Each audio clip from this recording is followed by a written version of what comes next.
সংবাদ সবাইকে স্বাগত জানাচ্ছি। আমি ফিরোজ তোহা। শুরুতে সংবাদ শিরোনাম। এই জেনারেশন অনেক সচেতন, মোর ডেমোক্রেটিক আন্দোলিক রহমান পার্থ। বাংলাদেশে বিভাজন নেই, বিভাজন তৈরি করে দিয়েছে দিল্লি, যা বলছেন রিজভী। রাষ্ট্রীয় পৃষ্ঠপোষকতায় বাংলাদেশের বিরুদ্ধে অপপ্রচার চালানো হচ্ছে।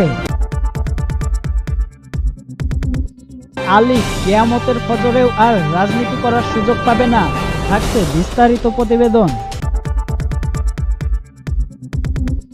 এই জেনারেশন অনেক সচেতন, মোর ডেমোক্রেটিক আন্দোলিক রহমান পার্থ। নতুন এই জেনারেশন অনেক সচেতন আর অনেক ডেমোক্রেটিক বলে মন্তব্য করেছেন Bangladesh Jatiya Party chairman barrister Andaleeve Rahman Partho. সম্প্রতি একটি জাতীয় দৈনিককে দেওয়া এক সাক্ষাৎকারে তিনি এসব কথা বলেন। আন্দোলিক রহমান পার্থ বলেন, তরুণদের আগে যেভাবে হ্যান্ডেল করা যেত এখন আর সেভাবে তাদের হ্যান্ডেল করা যাবে না, কারণ নতুন এই জেনারেশন অনেক সচেতন, মোর ডেমোক্রেটিক। তাই কেবল আগামী নির্বাচন নয়, টোটাল রাজনীতিটাই আমাদের জন্য বড় চ্যালেঞ্জ। বিএনপিকে নিয়ে পার্থ বলেন, আওয়ামী লীগ পার্লামেন্টারি সিস্টেম, নির্বাচনী ব্যবস্থা সবকিছু নষ্ট করে দিয়েছে। এ অবস্থায় দেশের বৃহত্তর রাজনৈতিক দল হিসেবে সমস্ত দেশপ্রেমিক জাতীয়তাবাদী শক্তিকে লিড দিতে হলে বিএনপির নিজেকে নতুনভাবে সামনে নিয়ে আসতে হবে। তিনি আরও বলেন, আমরা যদি জনগণের আশা আকাঙ্ক্ষা অনুসারে কাজ না করতে পারি, নতুন প্রজন্মের প্রত্যাশা অনুযায়ী রাজনীতি না করতে পারি এবং এদেরকে যদি সেভাবে হ্যান্ডেল না করা যায়, তাহলে হয়তো আমাদেরকেও একদিন ওরা আস্থা করে ছুঁড়ে ফেলবে। বাংলাদেশে বিভাজন নেই, বিভাজন তৈরি করে দিয়েছে দিল্লি, যা বলছেন রিজভী। বাংলাদেশে বিভাজন রেখা তৈরি করে দিয়েছে দিল্লি বলে মন্তব্য করেছেন বিএনপির জ্যেষ্ঠ যুগ্ম মহাসচিব রুহুল কবির রিজভী।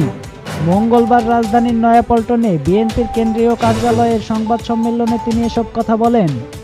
রুহুল কবির রিজভী বলেন, ভারত নিজের দেশের সংখ্যালঘুদের ওপর নির্যাতন চালাচ্ছে, তাদের বাংলাদেশ নিয়ে কথা বলার কোনো অধিকার নেই। বাংলাদেশে কোনো বিভাজন নেই, বিভাজনের রেখা তৈরি করে দিয়েছে দিল্লি। বাংলাদেশের মানুষ কখনো বিভাজনের চেষ্টা মানেনি। ভারতের সুদূর প্রবাসী আগ্রাসন চালানোর চেষ্টা সফল হবে না। বিএনপির জ্যেষ্ঠ যুগ্ম মহাসচিব বলেন, পঞ্চাশপদ চিন্তাধারার লোকজন ভারত শাসন করছে, ভারতের শাসক গোষ্ঠী সাম্প্রদায়িকতাকে আশকারা দিচ্ছে। ছাত্র জনতার আন্দোলন নিয়েও সেখানকার মিডিয়ায় কুৎসা রটাচ্ছে। তাদের শিখণ্ডী শেখ হাসিনা পতন হওয়ায় তারা বাংলাদেশের বিরুদ্ধে উঠে পড়ে লেগেছে। রিজভী বলেন, ভারতের রাষ্ট্রীয় পৃষ্ঠপোষকতায় বাংলাদেশের বিরুদ্ধে অপপ্রচার চালানো হচ্ছে। জনগণ কি চায় তা গুরুত্ব না দিয়ে আগ্রাসনের পথে হাঁটতে চায় ভারত। বিজেপির প্রত্যক্ষ মদদে বাংলাদেশে অস্থিরতা তৈরির চেষ্টা চলছে। দেশের স্বাধীনতা সার্বভৌমত্ব রক্ষায় জনগণ রুখে দাঁড়াবে। বাংলাদেশ কখনোই দিল্লির দাসত্ব মেনে নেয়নি, তাদের দাসত্ব করতে বাংলাদেশ স্বাধীন হয়নি। ভারতের দিকে না তাকিয়ে সংখ্যালঘু কেউ নিরাপত্তাহীনতায় থাকলে সরকারকে জানানোর জন্য আহ্বান জানিয়ে তিনি বলেন, ভারতে দীর্ঘদিন ধরে সংখ্যালঘুদের উপর নির্যাতন হলেও তা নিয়ে নীরব থেকে মাস্টার প্ল্যানের অংশ হিসেবে উল্টো বাংলাদেশকে অস্থিতিশীলতা করার চেষ্টা চলছে। আসাম, কাশ্মীর, মণিপুর ও পাঞ্জাবে সংখ্যালঘুদের উপর নির্যাতন চলছে। সেখানে মুসলিমরা প্রতিনিয়ত নির্যাতনের শিকার হচ্ছে। সেখানে শান্তিরক্ষী নিয়োগ করে আগে ভারত নিজেদের সামলানো উচিত। কিয়ামতের ফজরেও আওয়ামী লীগ বাংলাদেশে আর রাজনীতি করার সুযোগ পাবে না বলে মন্তব্য করেছেন চট্টগ্রাম মহানগরীর জামায়াতে আমির ও সাবেক এমপি আলহাজ শাহজাহান চৌধুরী। তিনি বলেন, নবী মোহাম্মদ যেমন মসজিদের ইমাম যুদ্ধের ময়দানেও সেরকম সেনাপতি। আজকে আমরা নবীকে দুভাগে ভাগ করে ফেলেছি, তার যুদ্ধনীতি, অর্থনীতি, রাষ্ট্রনীতি মানতে অনীহা। দুর্ভাগ্য, বাংলাদেশের তৌহিদি জনতার নবীর জীবন আদর্শ থেকে দূরে সরে গেছে। বাংলাদেশে এমন লোকও আছে, নবীর নামাজ পড়েছে তাই নামাজ পড়ি, রোজা রেখেছে তাই রোজা রাখি, কিন্তু রাষ্ট্রীয় ব্যবস্থা ইসলামিককে অস্বীকার করি। অনেকে বলে, নামাজ পড়লে হইতেছে তো সমাজের মধ্যে ইসলাম টানেন কেন? রাজনীতি, অর্থনীতি ও সমাজনীতির মধ্যে ইসলাম টানেন কেন? যারা সেকুলারিজম ও ধর্মনিরপেক্ষতায় বিশ্বাস করে তারা এসব বলতে পারেন। তারা হাসরের ময়দানে হাউসের পানি পান করতে পারবে না। শাহজাহান চৌধুরী বলেন, ইসলামকে যারা মসজিদে মানে, বাহিরে মানে না, রাষ্ট্রীয় ব্যবস্থায় মুজিববাদকে বিশ্বাস করেন, তারা হাউজে কাউসারের পানি পান করতে পারবে না। বাংলাদেশকে গত 15 বছর জাহান্নামে পরিণত করেছে ফ্যাসিস্ট আওয়ামী সরকার। 1972 সালে জামায়াত ইসলামীকে নিষিদ্ধ ঘোষণা করেছিল শেখ মুজিব। সে সময় পার্লামেন্টে দাঁড়িয়ে শেখ মুজিব বলেছিলেন, আমি জামায়াত ইসলামীকে দাবাইয়া দিছি। অথচ আজকে শেখ মুজিবের মুরালের উপর বাংলাদেশের জনগণ প্রস্রাব করে দিয়েছে, স্কেপেট দিয়ে মুরালগুলো ভেঙে চুরমার করে দিয়েছে। জামায়াতের এই নেতা বলেন, জামায়াতে ইসলামীর ওপর হাজারো নির্যাতন করলেও আমাদের নেতারা দেশ ছেড়ে পালিয়ে যায়নি। শেখের বেটি দাম্ভিকতার সাথেই বলেছিলেন, আমি শেখের বেটি পালিয়ে যাই না। অথচ 5 আগস্টে ভারতে পালিয়ে প্রমাণ করেছে শেখ হাসিনা নরেন্দ্র মোদীর বেটি। জামায়াতকে নিষিদ্ধ করে এই দেশে হাসিনা 18 মিনিটও দাঁড়াতে পারেনি। এটাই হলো জামায়াতে ইসলামীর কেরামতি। সুতরাং ধর্মনিরপেক্ষবাদী হাসিনা সরকারের কাছে মাথা নত করে জামায়াত ইসলামীর নেতারা ফাঁসিতে ঝুলেছে। আওয়ামী লীগ কিয়ামতের ফজরেও বাংলাদেশে আর রাজনীতি করতে পারবে না। তিনি আরো বলেন, চট্টগ্রাম আদালতে আইনজীবী সাইফুর রহমান আলিফকে কুপিয়ে হত্যা করেছিলেন। ভারতে বাংলাদেশ দূতাবাসে আগুন দিয়েছে, মনে করেছেন বাংলার তৌহিদি জনতা এদেশে হিন্দুদের মন্দির জ্বালিয়ে দেবে। এদেশের শান্তিপ্রিয় নাগরিক অরাজকতা করবে না, সকল ষড়যন্ত্র মোকাবেলা করবে। আওয়ামী লীগ ছিল ভোটচোর। ডক্টর শফিকের নেতৃত্বে আগামীতে বাংলাদেশ সরকার গঠন হবে বলে জানিয়েছেন এমপি শাহজাহান চৌধুরী। অনেকে মনে করেছেন বাংলাদেশ জামায়াত ইসলামী 30 থেকে 35টা আসন পাবে।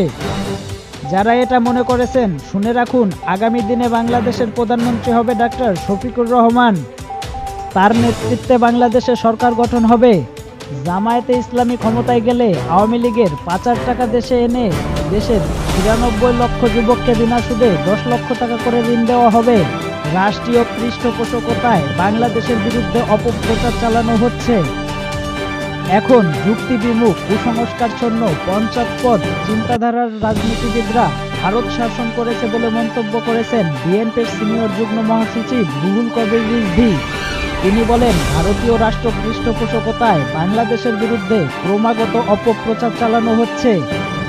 ভারত কখনোই সহাবস্থানের লিটারেরিজ আয়ত্ত করেনি, যে কারণেই আশেপাশের দেশগুলোর পরিচিত পরিপার্শ্বিক উপেক্ষা করে অগ্রসনের পথ ধরে। মঙ্গলবার নয়াপল্টনে বিএনপির কেন্দ্রীয় কার্যালয়ের এক সংবাদ সম্মেলনে তিনি এসব কথা বলেন। রিজভী বলেন, দুঃখের বিষয় হলো কিছু ধর্মীয় উগ্রবাদী ক্ষুদ্র গোষ্ঠী ভারতের চরম সাম্প্রদায়িক সংগঠন বিজেপির প্রত্যক্ষ মদদে উস্কানিতে বাংলাদেশে অস্থিরতা সৃষ্টির অপপ্রচার চালাচ্ছে। অন্তর্বর্তীকালীন সরকারের প্রতি আমাদের আহ্বান, এই উগ্রবাদীদের নিয়ন্ত্রণ করুন। ভারতের সাধারণ জনগণের বিরুদ্ধে বাংলাদেশের জনগণের কোনো শত্রুতা নেই, কিন্তু চরম উগ্রবাদী বিজেপি যদি বাংলাদেশের বিরুদ্ধে যুদ্ধ ঘোষণা করতে চায়, তাহলে বাংলাদেশের দেশপ্রেমী প্রতিটা মানুষ এদেশের স্বাধীনতা, সার্বভৌমত্ব, সম্মান, আত্মমর্যাদা রক্ষায় রুখে দাঁড়াবে। বিএনপির এই নেতা বলেন, কলকাতায় উপ হাইকমিশন, আগরতলা সহকারী হাইকমিশনে হামলা, মুম্বাইয়ে বাংলাদেশ ডেপুটি হাইকমিশনের সামনে হাঙ্গামা এবং ধারাবাহিক চরম উস্কানিমূলক বক্তব্য ও সীমাহীন অপপ্রচারের বিরুদ্ধে উত্তাল হয়ে উঠেছে বাংলাদেশ। দেশের অভ্যন্তরীণ বিষয়ে ভারতের হিংসা, আগ্রাসী হস্তক্ষেপের ঘটনা ও ভারতের বাংলাদেশ বিরোধী অপতৎপরতার বিরুদ্ধে প্রতিদান জানতে ঢাকা বিশ্ববিদ্যালয়, জগন্নাথ হল সহ বাংলাদেশের বিভিন্ন স্থানে হিন্দু ছেলেরাও মিছিল নিয়ে বেরিয়ে এসেছে। আগরতলায় কূটনৈতিক কমিশনে এমন নজিরবিহীন হামলা ভিয়েনা কনভেনশনের অনন ডিপ্লোম্যাটিক রিলেশন 1961 সালে এর সুস্পষ্ট লঙ্ঘন বলে উল্লেখ করেন রিজভী। তিনি বলেন, ভারতের আইন শৃঙ্খলা বাহিনী আমাদের হাইকমিশনের নিরাপত্তা দিতে ব্যর্থ হয়েছে। বাংলাদেশ মিশনের কর্মকর্তা কর্মচারীরা নিরাপত্তাহীনতায় ভুগছে। এই অবস্থায় বাংলাদেশ সরকারের উচিত হবে জাতিসংঘের শান্তিরক্ষা বাহিনীর সহায়তা চাওয়া।